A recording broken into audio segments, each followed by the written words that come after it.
Here's 10 different ways to patch a hole in drywall, starting with the wall web. This highly engineered device slides in the hole and braces itself off the back wall while providing support for your compound or mud, and doesn't even require tape, or at least so they say. So by the time you're done filling, sanding, and painting, you're done. But as you can probably imagine, it does run you about $20. And actually, so does this next drywall patching solution.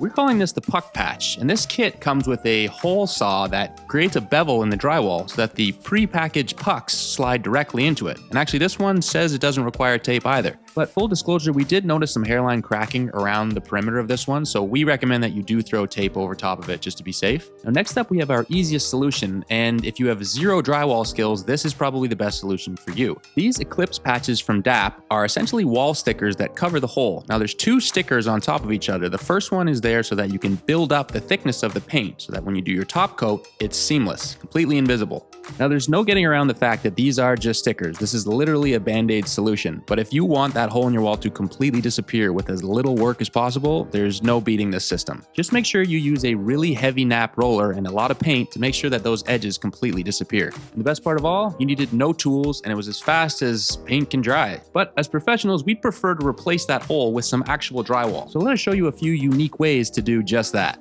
If you don't have any blocking, or basically anything for the new drywall to attach to, consider using this method, which utilizes drywall tape as a sort of strapping system. The two strips of tape on the back of the drywall piece hold it in place as you tape and mud the front. So once you fan out your compound, sand, and paint, you're done.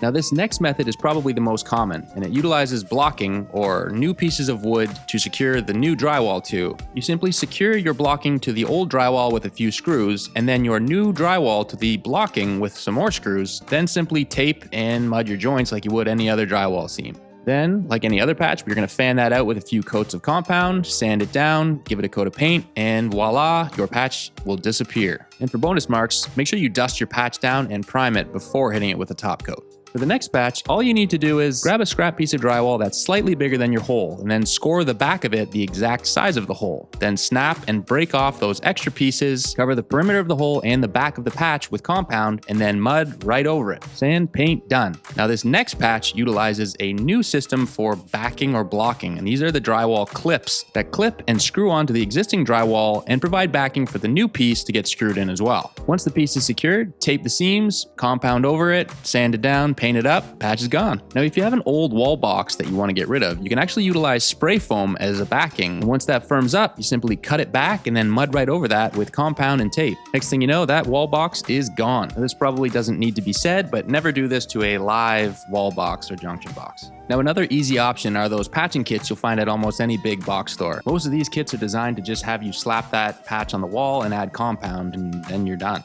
But the real secret to this patch and most of the other patches is learning how to fan your mud out far enough to make sure that that hump totally disappears. Now here we're showing you with different color mud how far a patch this size would need to be fanned out to make sure that it's not noticeable. It's really all about hiding the edges and making that slope as gradual as you possibly can. Now I know what you're probably thinking, Steve, that was only 9 patches, and that's because the 10th patch is a personal favorite of ours. It's called hang art over it and pretend like the hole never existed. Best thing about this method is it works for holes of any size.